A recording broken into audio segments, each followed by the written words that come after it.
El vicecanciller taiwanés Min Chichen asegura que un eventual restablecimiento de relaciones diplomáticas entre Honduras y Taiwán podría abrir nuevas oportunidades comerciales. En el marco de la 56ª Asamblea General de la OEA, los presidentes Nasri Asfura y José Raúl Mulino acuerdan fortalecer las relaciones bilaterales entre Honduras y Panamá. Seguridad alimentaria y suministro de fertilizantes figuran entre los acuerdos alcanzados durante la reunión entre el presidente Asfura y su homólogo ucraniano Volodymyr Zelensky. Presunta intoxicación por monóxido de carbono deja 3 hondureños muertos en Missouri, Estados Unidos. 2 abogados han sido víctimas de ataques armados en menos de 15 días en la zona norte del país. Uno de ellos sobrevivió tras recibir 9 disparos. A 4 años de la desaparición de Angie Peña, su familia anuncia que acudirá a instancias internacionales en busca de justicia. La estrecha victoria de la ultraderecha en Colombia reaviva el debate sobre el futuro de la izquierda en América Latina. Estados Unidos flexibiliza sanciones a Irán tras avances en las negociaciones para consolidar un acuerdo regional.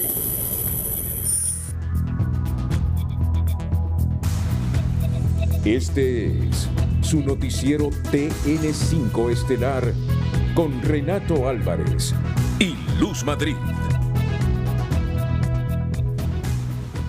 El presidente hondureño Nasri Asfura arribó a Ciudad de Panamá para participar en la 56ª Asamblea General de la Organización de Estados Americanos, OEA, centrada en la defensa del multilateralismo y la democracia en el continente. El encuentro, que reúne a delegaciones de 92 países y organismos, se extenderá hasta el miércoles en un contexto marcado por la celebración del bicentenario del Congreso Anfictiónico de Panamá, convocado por Simón Bolívar en 1826. Buenas noches, Honduras. Bienvenidos a la emisión de este lunes 22 de junio. La noticia del día es presentada por Claro. Con Claro Fibra, juega de titular en tu hogar con 800 megas de velocidad por solo 1.100 lempiras para vivir la pasión del fútbol. Vamos a tener ya en este momento un contacto en directo con el periodista Rosendo García de Emisoras Unidas y Televicentro. Chendo ha hecho una labor desde muy temprano eficiente, como suele suceder con los periodistas de olfato. Y él es un periodista de olfato, un buen periodista. Pues mientras llega Chendo, en cuestión de segundos les quiero decir que la Organización de Estados Americanos llega a su 56 Asamblea General en medio de una triple crisis: financiera, de gobernanza y de liderazgo. La renuncia y salida de altos funcionarios de la misión de Estados Unidos ante el organismo ha reavivado el debate sobre su futuro, mientras Washington cuestiona su eficacia y revisa su apoyo financiero. Al mismo tiempo persisten las críticas por la falta de resultados frente a regímenes como el de Nicaragua, cuyo expediente sigue siendo una prueba clave para la credibilidad del sistema interamericano. Así que de inmediato vamos con Rosendo García, que en el fondo hoy, estoy seguro, allá en Panamá, ha escuchado la situación financiera de la Organización de Estados Americanos, financiada en un buen porcentaje por Estados Unidos. Y ahora Estados Unidos le está reduciendo ese financiamiento. Pero dejando esas cosas de fondo, Chendo nos va a informar en este momento sobre esta primera jornada de la Asamblea 56 de la Organización de Estados Americanos. Bienvenido, Rosendo. Muchas gracias, Renato y Luz. Buenas noches, directamente aquí desde la ciudad de Panamá. Efectivamente, no tienen estas asambleas de la Organización de Estados Americanos ese despliegue que tenían. Yo recuerdo otras asambleas, como la que incluso organizó en su momento Honduras en San Pedro Sula, donde recordamos en la administración de Manuel Zelaya Rosales estuvo presente la secretaria de Estado Hillary Clinton. Hoy, si bien aquí en Panamá hemos tenido la presencia de muchas delegaciones, de muchos gobernantes, no se puede dejar de lado esa dificultad financiera que atraviesan no solo la Organización de Estados Americanos, también la misma Organización de las Naciones Unidas se ha visto disminuida en su presencia en este tipo de cónclaves luego que la administración Trump haya decidido hacer recortes y reorientar los recursos hacia otras actividades que Estados Unidos considera prioridad. Pero bueno, sí, apartando eso y centrándonos en los puntos que se han tocado en el marco de esta 56 Asamblea de la OEA, que va orientada hacia la unidad. Aquí, en el momento en que los panameños celebran el bicentenario del Congreso que instaló Simón Bolívar aquí en la ciudad de Panamá, se ha aprovechado la presencia de varios dignatarios, entre ellos el presidente de Honduras. Llegó en una visita, debo decir relámpago, Renato, el presidente Gustavo Petro estuvo 2 horas presente en el acto de entrega oficial de las actas del Congreso Anfictiónico aquí en Panamá, el presidente Petro, y abandonó Panamá ya en horas de la tarde. Bueno, aquí el presidente Afura, que ha desarrollado también, al mismo tiempo de ser testigo de la instalación de esta asamblea, importantes reuniones bilaterales, se refirió al tema de la energía en nuestro país. ¿Qué ha dicho el presidente Afura alrededor de esta problemática que se enfrenta con la estatal eléctrica? Que es tiempo, de ser posible, para que los diputados vuelvan pronto a la sesión y en un tercer y último debate se apruebe esta ley que es fundamental para la Hacienda Nacional, porque en este momento las finanzas hondureñas las está desangrando la ANE.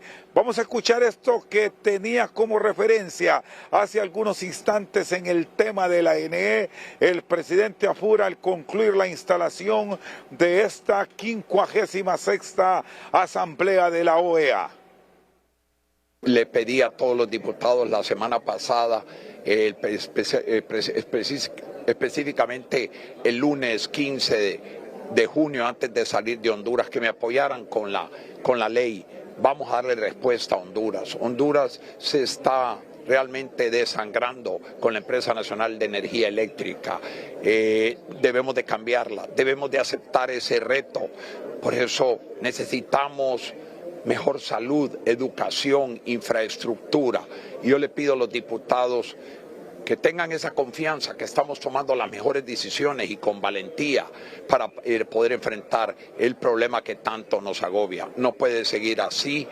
Honduras, escúcheme, no puede seguir así Honduras con el problema de la Empresa Nacional de Energía Eléctrica. No vamos a ningún lado, nos estamos desangrando. Es una hemorragia enorme económicamente y que eso nos limita al desarrollo del país. Y estamos conscientes y claramente y decididos a generar un cambio. Apóyenme. Es por el bien de Honduras, lo vamos a lograr, necesitamos con valentía enfrentarlo.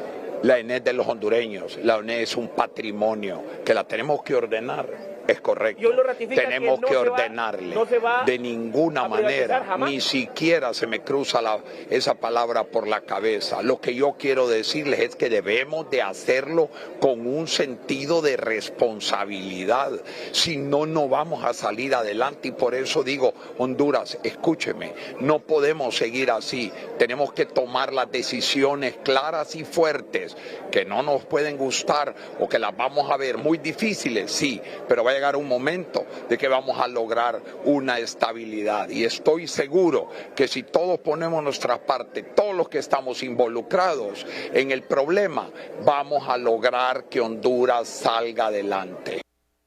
Es lo que expresaba el presidente Narri Juan Afura Sabla, refiriéndose a este tema de mucho conflicto para las finanzas nacionales de la Empresa Nacional de Energía Eléctrica. Recordamos, Renato y Luz, que el presidente Afura llegó a la ciudad de Panamá hoy en horas de la madrugada con procedencia de Europa, donde sostuvo reuniones al más alto nivel, en principio en Alemania y luego en un desplazamiento a la ciudad de Kiev, capital de Ucrania, donde se reunió con el presidente Volodymyr Zelensky, y en esta cita en la Europa del Este logró importante apoyo en materia de productos agrícolas y el tema de la seguridad a través de los beneficios que nos deja la tecnología, a través de los drones que serán empleados en temas agrícolas y en temas de seguridad ciudadana, refirió el presidente Afura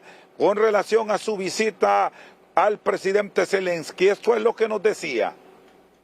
Muy interesante estar con el presidente Zelensky, la atención y las posibilidades que tenemos de cooperación entre ambos países, desde comercio, educación, tecnología, agricultura, temas de seguridad, especialmente en el tema de drones para usarlos en el tema de agricultura, que nos puede traer mucha modernización. Y por qué no decirlo también, el tema de los drones para cuidar nuestras fronteras, la seguridad en nuestras fronteras y la lucha también contra el crimen organizado, el narcotráfico. Entonces hay muchas oportunidades que podemos juntos con Ucrania poder salir adelante, hermanarse dos países que pueden también tener un intercambio comercial muy considerable. Yo creo que definitivamente marcamos también una posición de que Ucrania, un país que está defendiendo su soberanía, su territorio, su frontera, su libertad, su democracia, son dignos de admirar y también de apoyarlos. Y ahí está Honduras realmente porque creemos en eso, en esos principios, en esos valores, y ahí estamos, firmes para apoyar esa lucha. Presidente.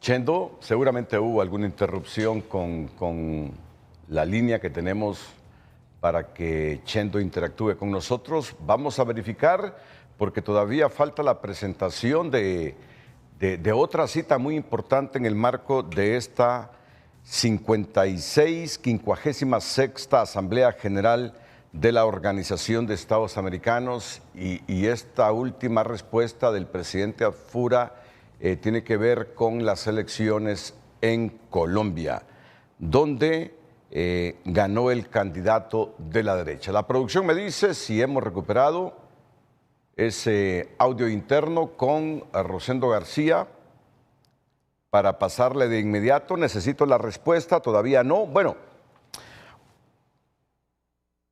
así son las cosas cuando están en directo, en vivo. Antes de escuchar la respuesta que nos da la canciller de Colombia, la canciller actual de Colombia, me dicen... ¿Me das el nombre, por favor? Rosa Yolanda Villavicencio. Rosa Yolanda Villavicencio, porque Rosendo tuvo la oportunidad de conversar con ella sobre el resultado de las elecciones. Antes de terminar la conexión con Rosendo, no restablecemos todavía la comunicación interna. Vamos con eso de los resultados electorales en Colombia. Ahí se ha reavivado el debate sobre el futuro de las corrientes políticas en América Latina. Analistas observan cambios en las preferencias ciudadanas y una reconfiguración del escenario regional. No ha ganado Cepeda e indirectamente no ha ganado Petro, ha ganado la derecha en Colombia. Bueno, nosotros hemos tenido un proceso electoral en donde en este momento estamos legalmente acudiendo a un escrutinio para determinar algunas situaciones en las que hubo anomalías que es muy importante corregir y poner sobre la mesa para que cada proceso sea cada vez mucho más transparente, mucho más, ajustado a lo que quiere la decisión popular. ¿Habló el pueblo de Colombia en las urnas? Sí, habló y el país está, en una situación en la que hay dos modelos de sociedad y debe irse a un acuerdo nacional que permita pues lograr los consensos necesarios. Creo que el pueblo colombiano y sus instituciones son muy maduras para poder gestionar autónomamente desde sus instituciones esta situación y salir adelante. Es un pueblo que quiere la paz y que tiene las herramientas y las instituciones que le permiten resolver por sí misma estas situaciones sin necesidad de intervenciones externas. Es la canciller de Colombia, Rosa Yolanda Villavicencio. Ya la hemos escuchado, Rosendo. Esta Asamblea General de la OEA, la 56, ¿continúa durante la semana o concluyó hoy? Adelante. La Asamblea, Renato, va a continuar mañana.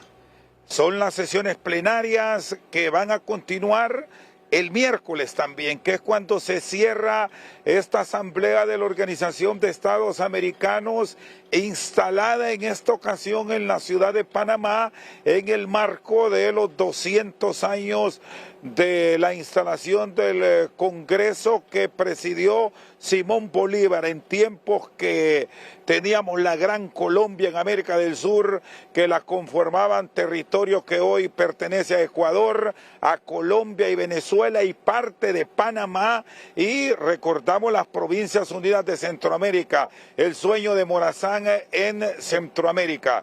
Se celebra este bicentenario aquí en Panamá, 1826, 1900 o 2026, 200 años, y los temas son varios. Se ha hablado del combate a la corrupción, de la unidad, del tema energético, de las inversiones y por supuesto temas relacionados con la salud, las migraciones y la tecnología, entre otros de los puntos que se van a continuar abordando el día martes, es decir, mañana, y la continuidad del miércoles, cuando en horas de la tarde-noche se cierre esta asamblea de la OEA aquí en la ciudad de Panamá.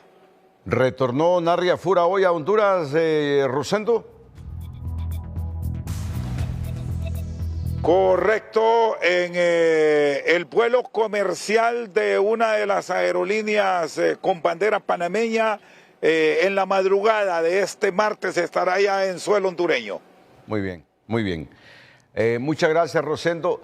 Tú te acordabas hace algunos minutos de aquellas asambleas generales cuando se quería reincorporar a Cuba al sistema y que Cuba decía, no quiero pertenecer. ¿Tú te acuerdas de Carlos Sosa Cuello cuando aquella asamblea, aquella gran reunión en San Pedro Sula? De eso te estabas acordando. Mira, el problema ahora de la Organización de Estados Americanos tiene un problema serio. Primero, que el gran financista para que se mantenga la OEA con los salarios es Estados Unidos. Y Estados Unidos está haciendo los recortes.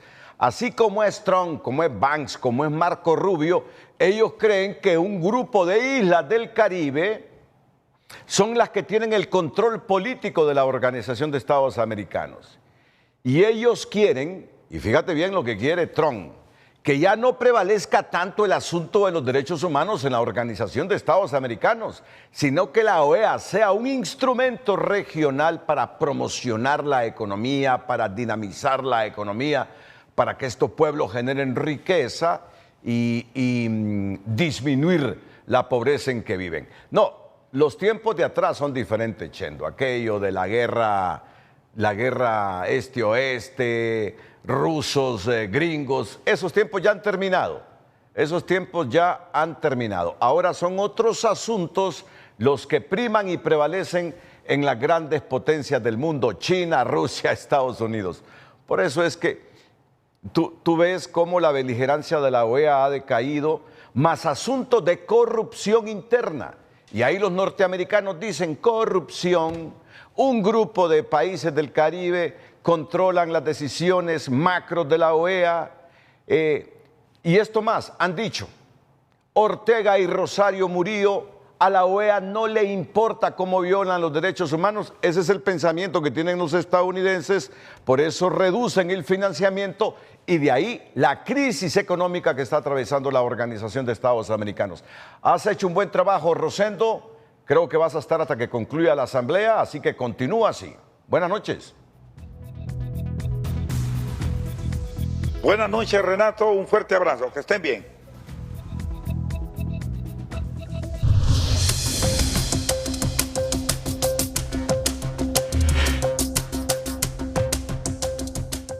Bueno, vamos a actualizar las elecciones en Colombia. De la Espriella ya ha ganado, claro, un estrecho resultado, pero están surgiendo, Luz Madrid, nuevas informaciones sobre ese proceso electoral en Colombia. Histórico. Luz.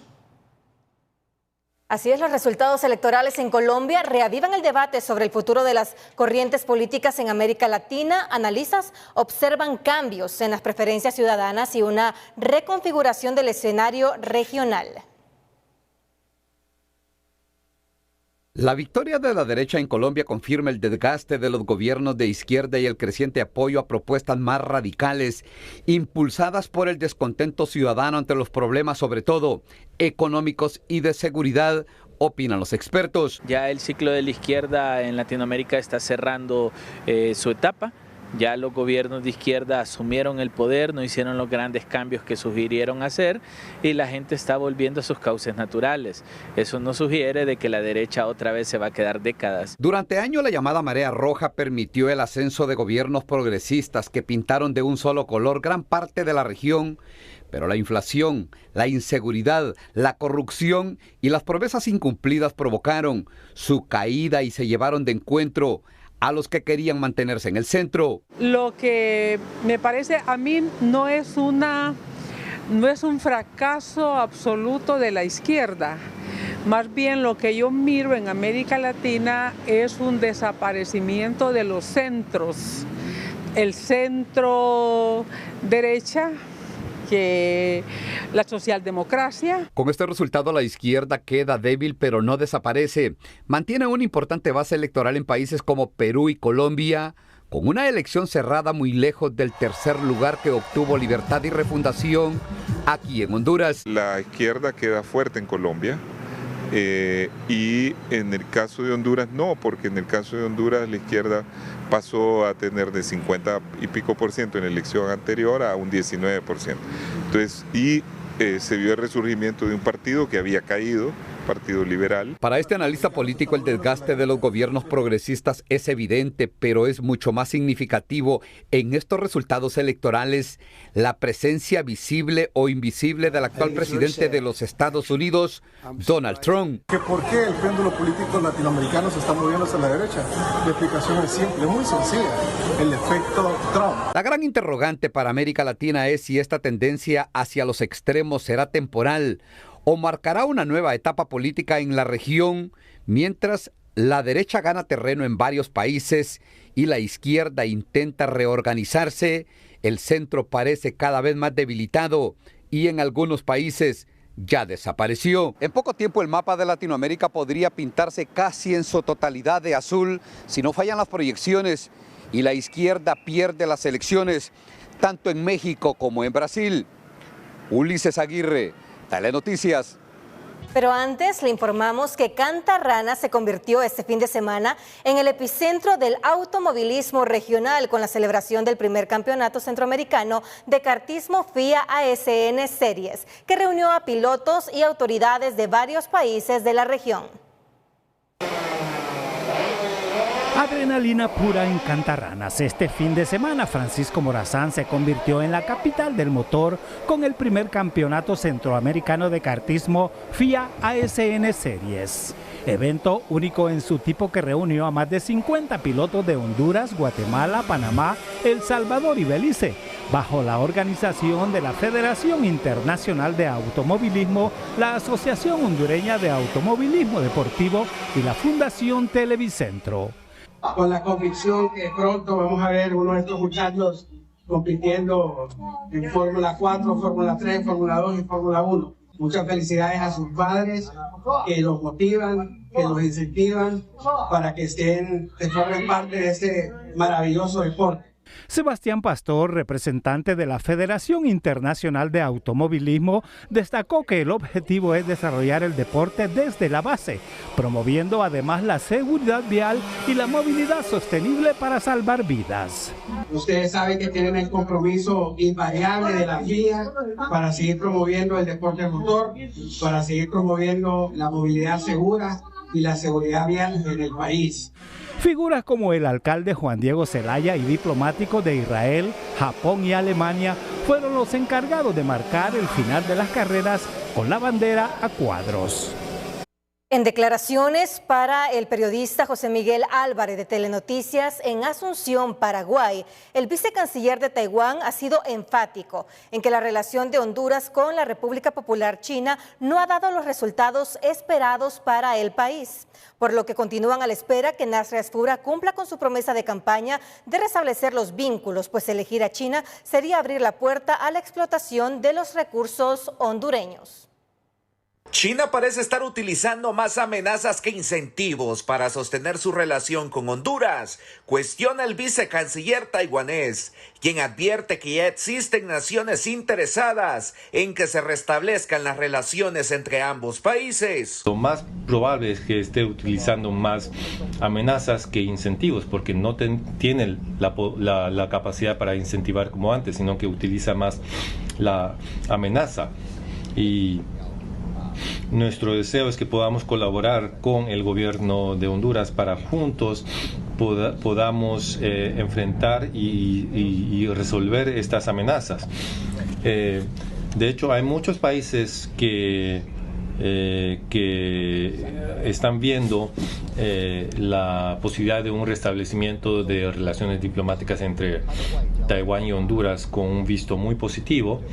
Aún no puedo ofrecerles mucho más detalles, pero quisiera señalar esto. En Taiwán esperan que la promesa de Nasri Asfura no se haya quedado en el fragor de la campaña electoral, pues elegir a China significaría abrir la puerta para que el gigante asiático expanda su hegemonía y explote los recursos de Honduras sin dejar beneficios. Brasil solía ser una potencia industrial, pero a medida que iba fortaleciendo sus vínculos con China, su industria se ha ido retrocediendo. De hecho, en estos momentos su economía depende más de la exportación de materias primas que industria, porque su industria ha sido perjudicada por los productos baratos que vende China. Así que un país para desarrollarse, salirse adelante, debería de escoger un camino diferente. Escoger a ser socios o amigos de Taiwán es escoger avanzar, y a cambio escoger a China significa que estás escogiendo la explotación. El funcionario confesó que se sintieron heridos luego que el gobierno de Xiomara Castro decidiera dejar atrás más de 80 años de amistad por un país que promete más de lo que cumple. No obstante, indica que de retomar los vínculos, la relación irá más allá del fortalecimiento del sector camaronero. Restaurar el volumen de exportación de camarones solo sería una pequeña parte de nuestra reanudada amistad. Podemos trabajar en muchos ámbitos más, como la cooperación, la medicina, que es algo muy prioritario para el presidente Asfura. Así que nosotros, de nuestra parte, estamos muy entusiasmados de retomar esta amistad y quisiéramos hacer llegar a los líderes políticos de Honduras este entusiasmo que tenemos. Según indicó Chen, Taiwán sí valora los pocos amigos que tiene, contrario a la China, por lo que se mantienen dispuestos a reforzar los lazos sobre la base del beneficio mutuo y la cooperación pragmática. Si bien tenemos paciencia, también queremos que esto suceda, esta amistad se restablezca en cuanto antes. En cuanto antes se restablezca, podremos comenzar a trabajar juntos de nuevo y caminar hacia un futuro juntos. Esto es algo que tenemos que aprovechar, que tenemos que hacerlo en cuanto antes, aprovechar el tiempo que tenemos, porque la economía de Taiwán está creciendo mientras el de China está desacelerando. Si Honduras decide volver a mirar hacia Taipei, encontrará un aliado dispuesto a retomar una relación que considera nunca debió romperse. José Miguel Álvarez, Telenoticias. La desinformación y las campañas de influencia digital se han convertido en un nuevo reto para la democracia. Expertos internacionales advierten sobre el impacto que las redes sociales y las nuevas tecnologías pueden tener en la opinión pública. Mientras millones de hondureños deslizan videos, comparten memes o consumen información en redes sociales, expertos advierten que también están expuestos a campañas de desinformación impulsadas desde el exterior. Según los analistas, Honduras no escapa a la disputa digital que libran potencias como China y Rusia para posicionar narrativas favorables a sus intereses. En Europa, Rusia es muy activa, interfiriendo en elecciones, pero también nosotros vimos que China presionó en sus medios digitales bastante, favoreciendo las narrativas del partido que estaba en el gobierno. ¿Por qué? Porque China se siente muy cómodo con autoritarios. China tiene muchos problemas operando en entornos democráticos, de rendición de cuentas. Los especialistas aseguran que estas operaciones van más allá de las noticias falsas. El objetivo es influir en la conversación pública, polarizar sociedades y sembrar desconfianza en momentos claves como los procesos electorales. La desinformación está aquí para quedarse, hay muchos países que están interesados en promoverla. Rusia es evidentemente, con su aparato de propaganda, digamos, el principal impulsor de este tipo de actuaciones, aunque hay otros como China o algunos sectores del gobierno estadounidense, etcétera. En cualquier caso, lo importante es, la única forma de hacerle frente es crear resiliencia. Está claro que todas las potencias buscan, ¿no?, esa influencia, pues Estados Unidos en su patio de influencia, vimos, ¿no?, ese mensaje de Donald Trump directo apelando a votar por el candidato que más le gustaba. La Unión Europea advierte que la manipulación de información se ha convertido en una herramienta de injerencia e incluso en una táctica de guerra. Son utilizadas por Rusia como táctica de guerra y en este sentido la desinformación, la manipulación de la información son como una pistola que le dispara al corazón de la democracia. Con el auge de la inteligencia artificial y los contenidos virales, los expertos advierten que la primera línea de defensa ya no está en los gobiernos, sino en los propios ciudadanos, quienes deben aprender a identificar y verificar la información que consumen cada día. La injerencia extranjera en redes sociales es una realidad, por eso el reto para los hondureños es informarse, verificar y no ser parte de la desinformación. Carolina Martínez, Telenoticias. El emprendimiento sigue generando oportunidades en el occidente del país. Hoy conoceremos la historia de un grupo de jóvenes que apuesta por la innovación y el servicio a través de una plataforma de entregas en Santa Rosa de Copán. El emprendedor de hoy es presentado por Ficosa. Los grandes emprendimientos se construyen con buenas decisiones. Deposita o incrementa tus ahorros desde 1,000 lempiras y participa por 1,000,000 de lempiras. Jóvenes emprendedores impulsan Maya Delivery en Santa Rosa de Copán, ofreciendo entregas a domicilio con calidad, confianza y rapidez. Así como el producto lo entregan desde un restaurante, desde una farmacia o el lugar donde ustedes necesiten, así se los vamos a entregar y con la confianza de que realmente nosotros un buen servicio se lo vamos a entregar. La empresa tiene cobertura en diferentes sectores de la ciudad mediante una planificación estratégica. La ruta que estamos cubriendo por el momento es zona 1, que es allá abajo, allá del cruce hasta Tony Plaza, y aquí al centro también. Nuestro enfoque es crecer totalmente. Estamos ubicados en Colonia El Pedregal. Nuestro número de teléfono es 9203-1851. También tenemos página en Facebook que le tenemos Maya Delivery. Usted nos puede empezar a seguir. Hoy, estos jóvenes son sus propios jefes y continúan fortaleciendo su emprendimiento. Agarren los buenos consejos porque sirven demasiado. El hecho de enfocarse uno y de decir qué quiere ser uno en la vida, porque uno no puede estar toda la vida trabajando para alguien. Uno debe aspirar a más. Para TN5, Zaira Ardón.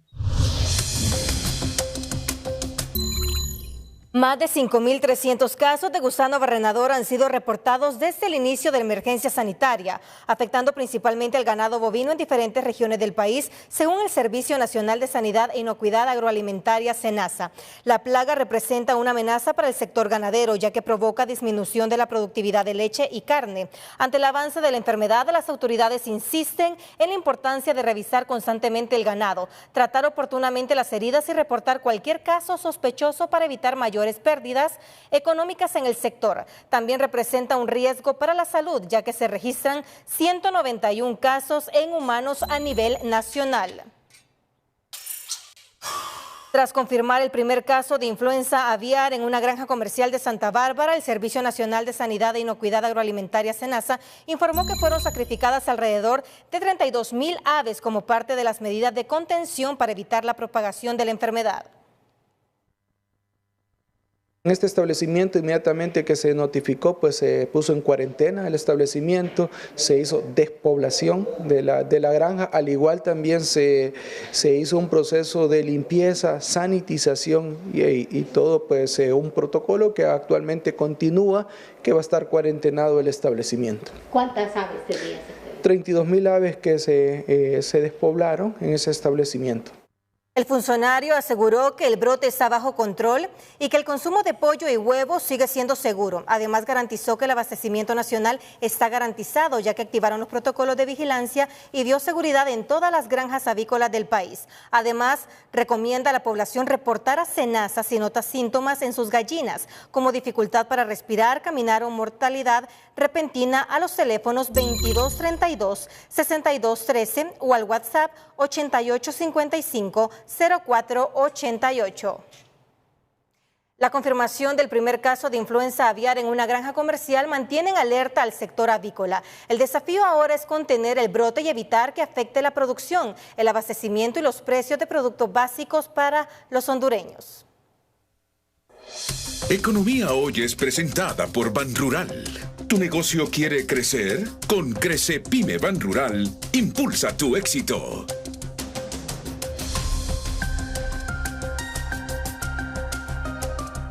La gripe aviar ya cruzó las puertas de la industria avícola hondureña y el temor es que pueda generar estragos en uno de los sectores clave para la seguridad alimentaria del país. Definitivamente es una situación muy compleja que podría definitivamente generar una situación más catastrófica. Las autoridades aseguran que activaron los protocolos de emergencia sanitaria y que la situación está bajo control, por lo que descartan escasez e incrementos de precio en el pollo y los huevos. En este momento no se puede especular, podemos decir que hay suficiente producción en el tema de huevo y en el tema de carne de pollo. No han sido afectadas estos sistemas de producción. Tenemos proyectado producir unas 500 millones de libras de carne de pollo y tenemos 9 millones de aves de postura en producción, así que hay suficiente producto para abastecer el mercado nacional. No obstante, la presencia de la enfermedad aviar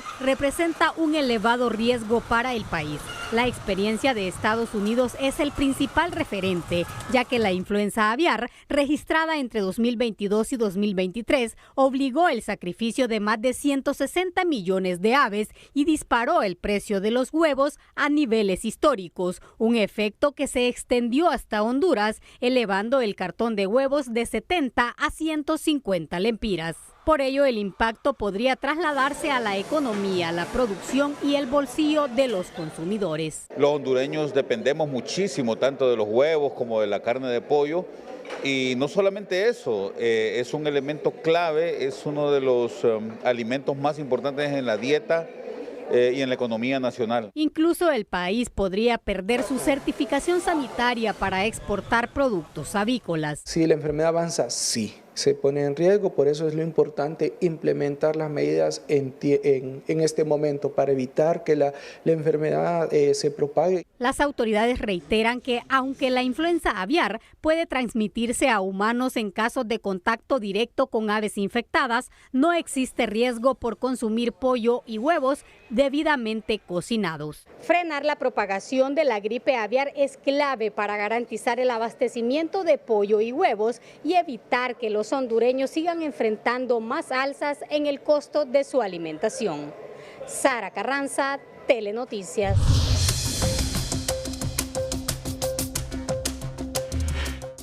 El crédito del sector privado creció 6.1%, impulsado principalmente por los préstamos otorgados a empresas debido a una reducción en las tasas de interés para nuevos créditos. Sin embargo, el ritmo de expansión aún se mantiene por debajo del 8.5% observado hace un año, reflejando que la recuperación económica sigue siendo moderada. Los préstamos destinados a las empresas aumentaron 8.2%, mientras que el financiamiento a los hogares creció 4% para los analistas. Esto sugiere que el sector productivo comienza a demandar más recursos, aunque la inversión y el consumo todavía no recuperan el dinamismo de años anteriores.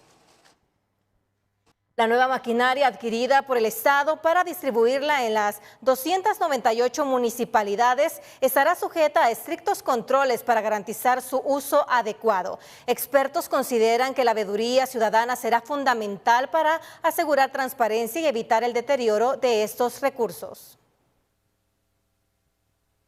Tras recibir la primera maquinaria que se distribuirá a los 98 municipios de Honduras, la cita anunció un plan de blindaje con un contrato de comodato y telemetría satelital, un sistema que permitirá monitorear en tiempo real la ubicación, el uso y el encendido de los motores de cada equipo. El comodato es tan claro que si la maquinaria no está sirviendo para lo cual fue asignada, la ley nos faculta para recuperarla y reasignarla a otro municipio.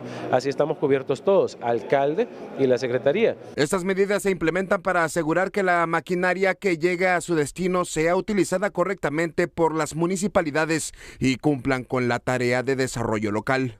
Y esto va a ser una bendición, te lo digo, para los alcaldes en todo el país. Así que la mejor auditoría es la auditoría ciudadana, pero el alcalde que no use su maquinaria, pues ahí pues no va a ser reelecto, no va a tener futuro, porque al final eso es lo que queremos. Por su parte, los expertos destacan que es necesario tener un portal web que permita la vigilancia ciudadana para asegurar la transparencia y evitar que los activos sean privatizados o utilizados fuera de los límites correspondientes. Puede correr el mismo destino que en el pasado y eso realmente sería lamentable porque estamos en otro tiempo, en otras circunstancias y prácticamente ahí estaríamos hablando de impunidad también porque los responsables del pasado no hubo investigación, no hubo rendición de cuentas y uno esperaría que en esta oportunidad no suceda lo mismo. El blindaje del Estado se implementa para evitar que se repitan acciones como el caso de los 100 tractores agrícolas que en el 2008 donó el gobierno de Hugo Chávez y sobre los cuales en 2014 el INAH inició una búsqueda para determinar su paradero. Se reportó que casi 50 estaban despedazados o inservibles. Se denunció que al menos 6 estaban en manos de particulares. En 2015 se informó que de unas 85 máquinas revisadas, solo 40 o 45 seguían operando, mientras otras estaban dañadas o simplemente no aparecían. Funcionarios señalaron que algunos terminaron en poder de exfuncionarios, productores privados, políticos y otras personas ajenas al esquema original de distribución. La muerte de 3 hondureños en Estados Unidos ha generado consternación entre sus familiares y la comunidad migrante. Las autoridades investigan si una intoxicación por monóxido de carbono fue la causa de la tragedia. La búsqueda del sueño americano terminó en tragedia para 3 hondureños que viajaron a Estados Unidos con la esperanza de construir un futuro mejor para sus familias.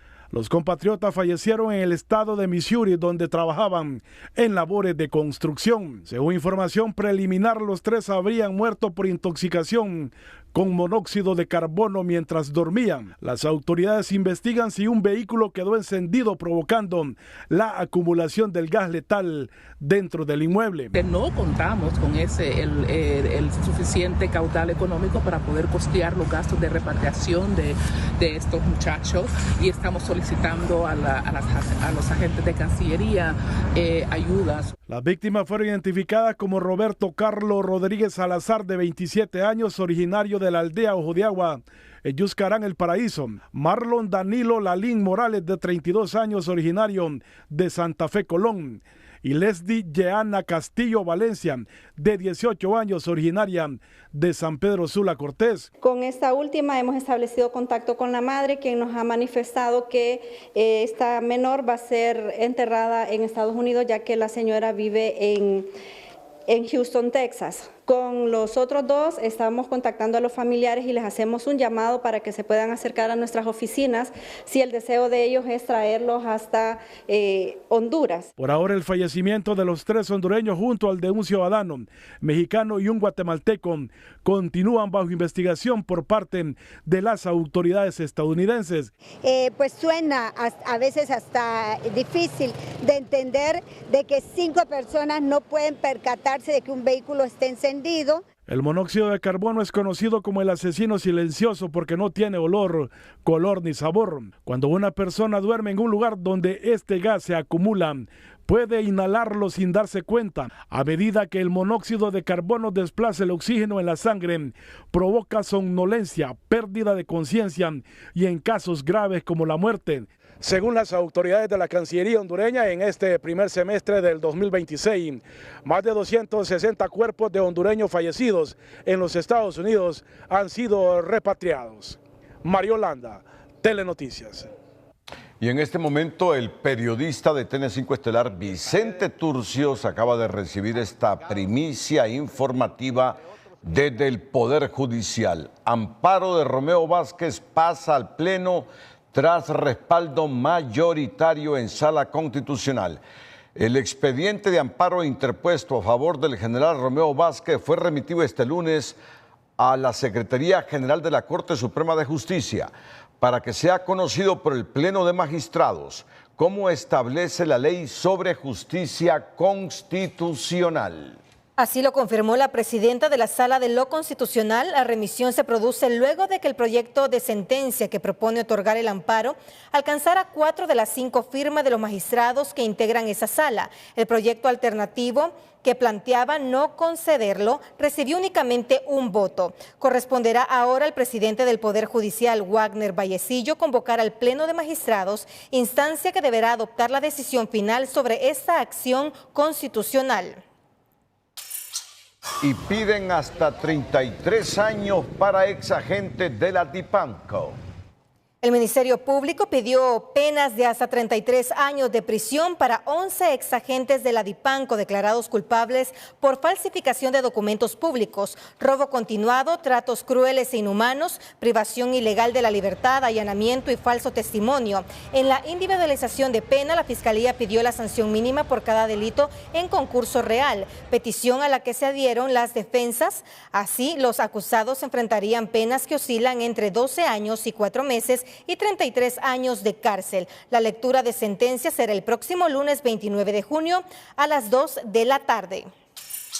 Un juzgado de privación de dominio ordenó levantar las medidas cautelares y devolver decenas de bienes, cuentas bancarias, vehículos, sociedades e inmuebles asegurados desde 2022 en la Operación Aurora, proceso vinculado al empresario Rafael Fiallos Molina.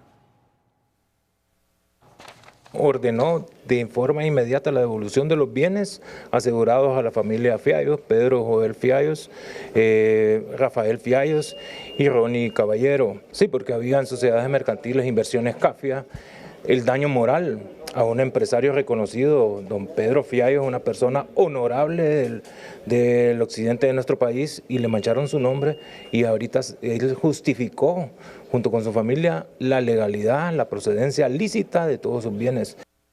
El fallo alcanza propiedades ubicadas en Cortés, Copán, Ocotepeque y Lempira, así como productos financieros y bienes muebles bajo administración de la OAVI.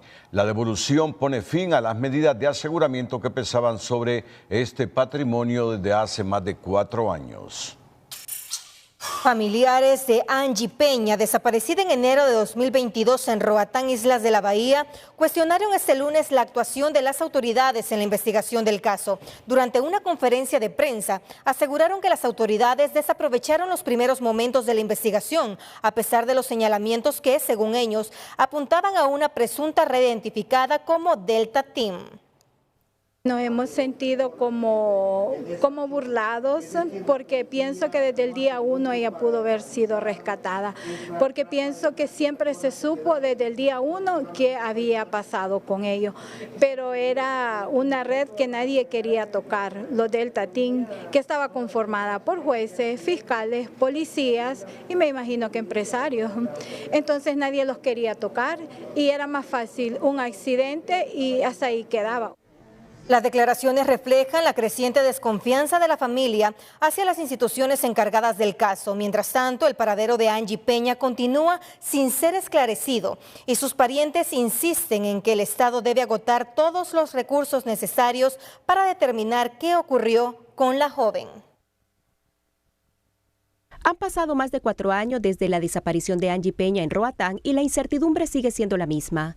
Este lunes sus familiares volvieron a alzar la voz para exigir justicia y reclamar resultados concretos en una investigación que aseguran no ha logrado dar respuesta sobre su paradero. Es la desidia que se da en este país, o sea, los malos fiscales que existen que engavetan los casos. Ahorita en el caso de mi hija, el caso estaba engavetado durante 8 meses, creo que estaba engavetado, hasta ahorita que se volvió a retomar y por eso fue que exigimos nosotros que el Estado dé una respuesta.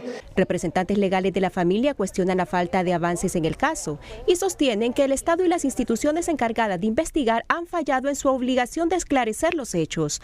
Por ello no descartan elevar el caso a instancias internacionales en busca de justicia.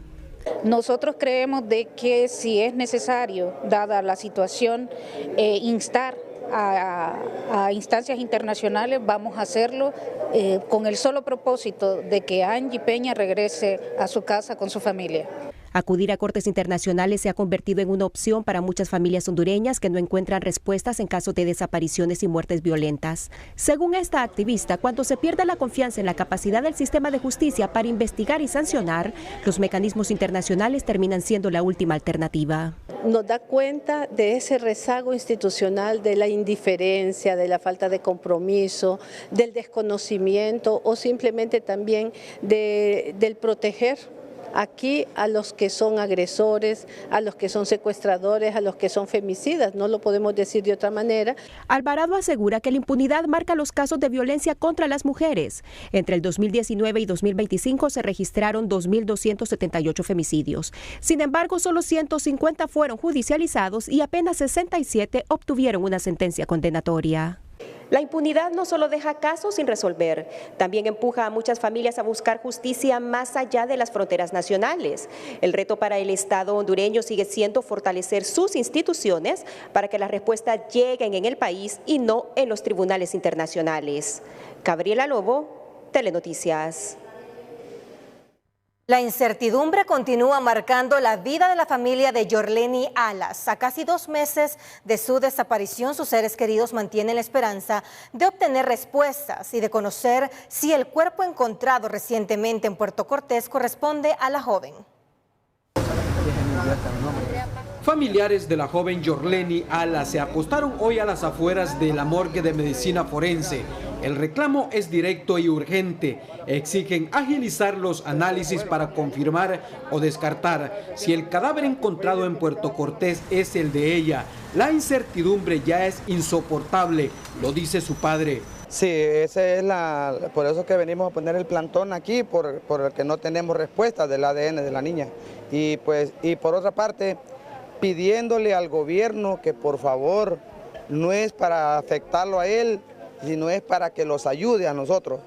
A ese clamor por la angustia de la familia de Yorleni se suman organizaciones defensoras de las mujeres que piden celeridad al proceso de identificación del cadáver. Aquí se ha dicho que hay que esperar, pero las familias realmente viven en zozobra cada día porque no se sabe si al final es o no es. El proceso científico será largo. La vocería de medicina forense confirmó que la identificación de los restos se tornó sumamente compleja. La razón, el hallazgo en Puerto Cortés corresponde a un cadáver completamente en esqueleto. No se puede hacer a través del ADN, tomando en cuenta que cómo se le va a extraer sangre a un cuerpo que ya estaba prácticamente en sistema óseo. las desapariciones en su mayoría han culminado con desenlace trágico, lamentan defensoras de mujeres, que en su estadística este año contabilizan arriba de 120 mujeres muertas. La última estadística son 127 feminicidios, ¿verdad? Y queremos hacer el énfasis que muchos de estos feminicidios están precedidos de una desaparición, ¿verdad? Cerca del 15%.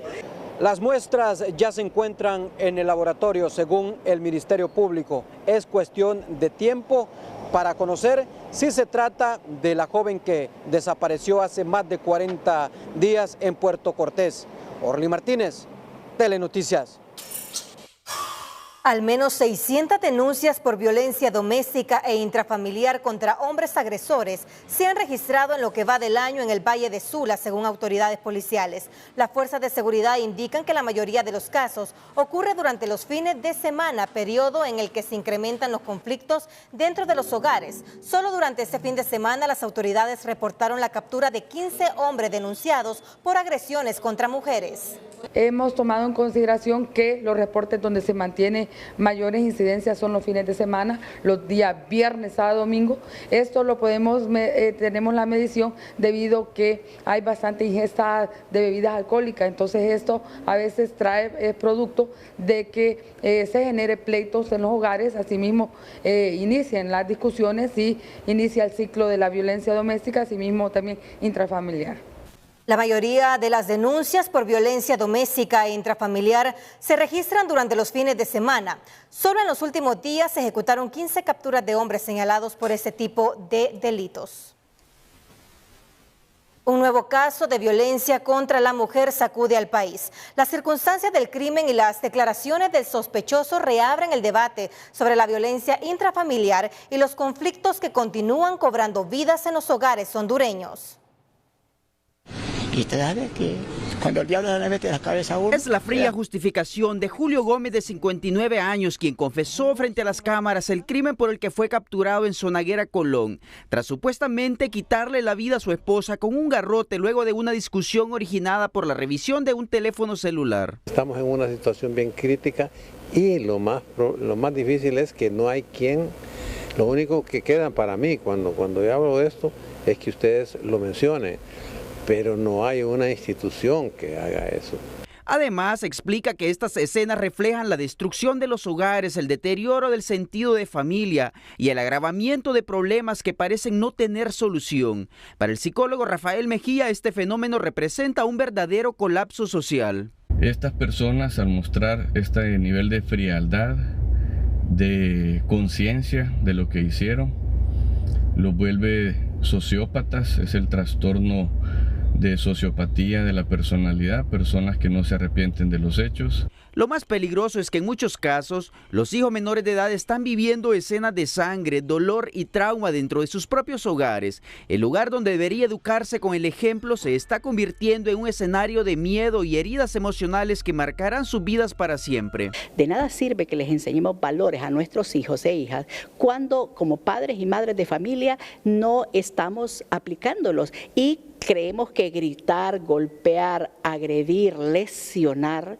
es importante. Los niños van a ver ese comportamiento de su papá y su mamá y lo van a reproducir. Según datos del Observatorio de Igualdad de Género de la CEPAL y organismos de Naciones Unidas, Honduras continúa siendo el país con la tasa más alta de femicidios a nivel de Latinoamérica. Según nuestros entrevistados, ante una sociedad altamente contaminada por el machismo, es urgente comenzar la prevención en la familia, la escuela y la iglesia para que en un futuro cercano no continuar solo contabilizando cifras y ante un alto índice de impunidad. Danilo Hernández, Telenoticias. Los abogados han sido víctimas de ataques armados en menos de 15 días en la zona norte del país. Los hechos han encendido las alertas en el gremio y reavivan los llamados para esclarecer los casos y garantizar mayor seguridad. En estado reservado de salud en un centro hospitalario permanece el profesional del derecho Luis Miguel Gómez tras recibir al menos 9 disparos en un hecho que se registró hace 72 horas en circunstancias que investigan las autoridades.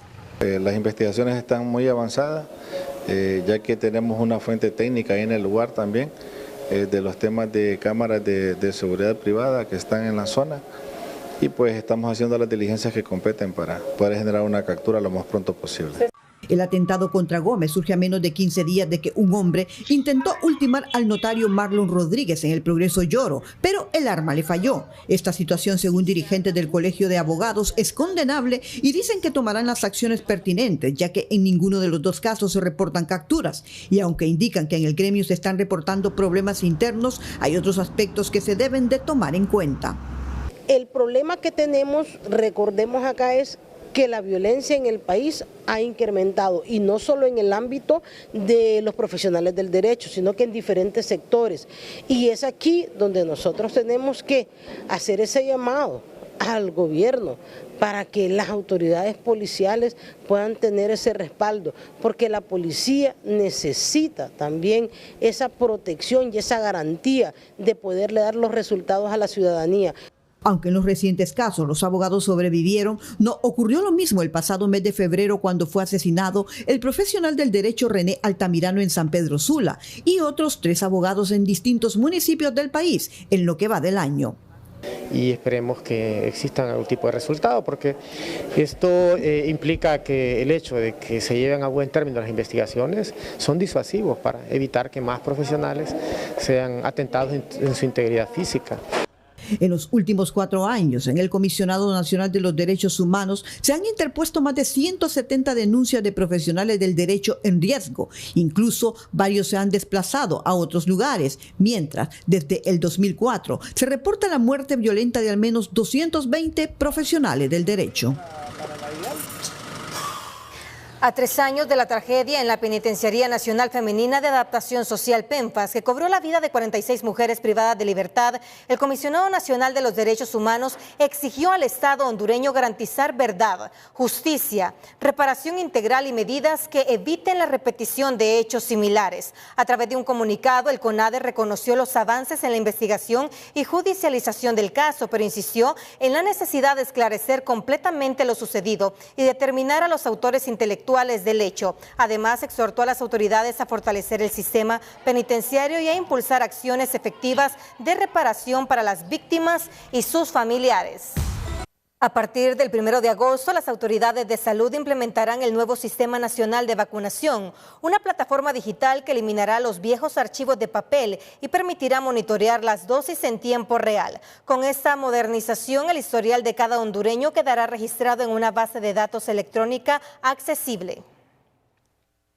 Está enlazado con el Registro Nacional de las Personas, solamente se digita su número de identidad y se jala automáticamente toda su información para evitar cualquier error. Esperamos que el 1 de agosto ya todas las regiones sanitarias puedan estar totalmente digital sin utilizar papel. Esa es la expectativa que tenemos. Sin embargo, esta digitalización tiene una excepción clave que la población debe tomar en cuenta. El carnet internacional contra la fiebre amarilla seguirá siendo obligatorio en formato físico para las personas que viajan al extranjero. Las demás vacunas del esquema básico ya no requerirán el documento de cartón.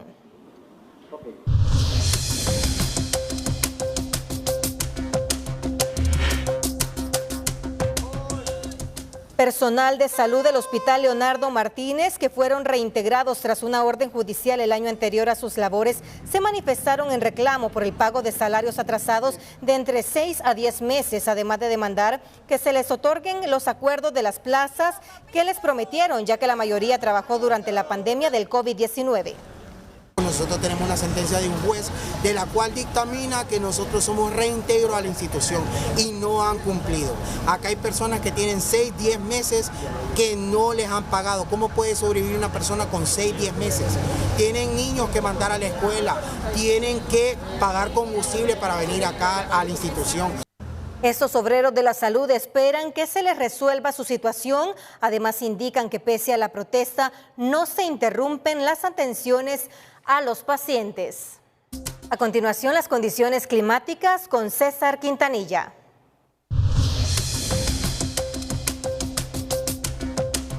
Hola, ¿qué tal? Qué gusto saludarles. Son millones de toneladas de polvo del Sahara que están saliendo del norte de África, cruzando el Atlántico, moviéndose sobre el Caribe y llegando a la región centroamericana. De hecho, esa cantidad de polvo que está transitando sobre nuestro territorio está debilitando los fenómenos tropicales que están cruzando. En las últimas horas hemos tenido también un disparo alto de monóxido de carbono, 802 microgramos por metro cúbico en el Valle de Sula. ¿Qué esperamos para esta jornada de martes? Bueno, una onda tropical, es la número 11 de la temporada, ingresa por la región oriental, mientras la 10ª ya salió y se encuentra en tierras guatemaltecas. Sobre nuestro territorio queda la inestabilidad, sin embargo, algunos sectores registran lluvias, otros solamente nublados, y esa misma conducta, esperamos ese mismo patrón para esta jornada de martes. La humedad relativa se mantiene de 50 hacia arriba, tendremos cielos de medios nublados, algunos nublados totales y también despejados en el transcurso de la jornada, es decir, una jornada completamente inestable con algunas ráfagas de viento en el centro, oriente y sur que puedan dar cercano a los 60 kilómetros por hora. Esperamos un oleaje que se mantenga agitado, principalmente hacia horas de la noche de este martes, al norte de Cortés, 3.5 metros, y en el Golfo de Fonseca, 2.2 metros la altura máxima, con temperaturas que van desde 36 grados en la zona sur, en la parte norte 31 y 35, 34 en zonas del occidente las máximas, entre 29 y 32 en el centro y 30 las máximas en zonas de Olancho en la parte oriental de nuestro territorio. Tomen en cuenta este pronóstico, cuídese mucho, siempre le queremos como televidente y no como noticia. Que la pasen bien.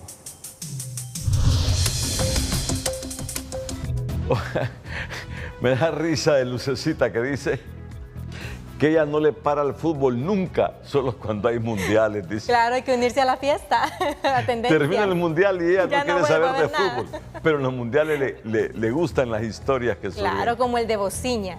Este electricista de 40 años que envió su solicitud, según tengo entendido, espero que sea real la historia que leí, a través de LinkedIn, una plataforma de empleo, y ahí fue donde aplicó, y ahora 7 atajadas a España.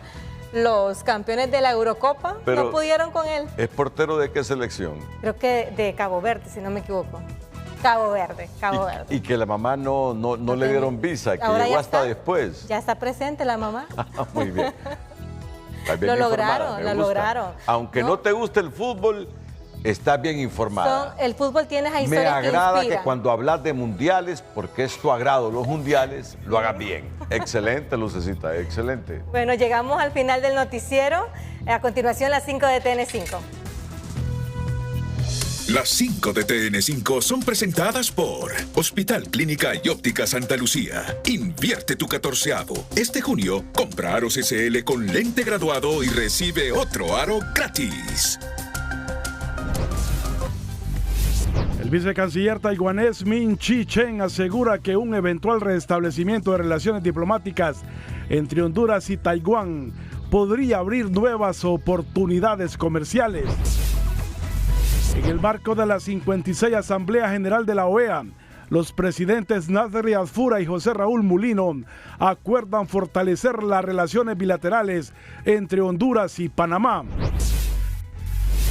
Seguridad alimentaria y suministro de fertilizantes figuran entre los acuerdos alcanzados durante la reunión entre el presidente Adfura y su homólogo ucraniano, Volodymyr Zelensky.